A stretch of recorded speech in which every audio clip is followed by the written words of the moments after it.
কিভাবে চোখের হেফাজত করা যায়, খারাপ চিন্তা থেকে মুক্ত থাকার উপায় কি? চোখের হেফাজত করার একমাত্র উপায় হলো চোখকে অবনত করা, অর্থাৎ যেখানে চোখ ফেললে আমি গুনাহ থেকে বাঁচতে পারবো না সেখানে চোখ ফেলা যাবে না।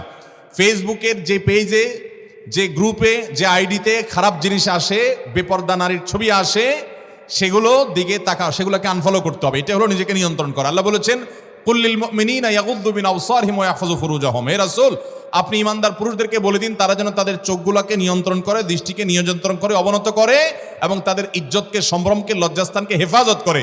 অতএব আপনি চোখের হেফাজতের জন্য চোখকে অবনত করতে হবে, চোখকে নিচের দিকে তাকিয়ে হাঁটতে শিখতে হবে, যেখানে সেখানে তাকানো যাবে না।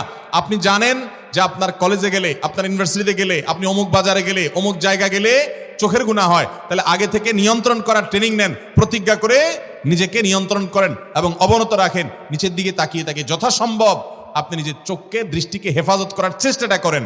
আল্লাহ বলেছেন ওয়াল্লাযীনা জাহাদু ফীনা লানাহদিয়ান্নাহুম সুবুলানা, যারা আমার পথে আসার চেষ্টা করে তাদেরকে আমি অবশ্যই অবশ্যই আমার দিকে আসার বহু রাস্তা দেখিয়ে দিব।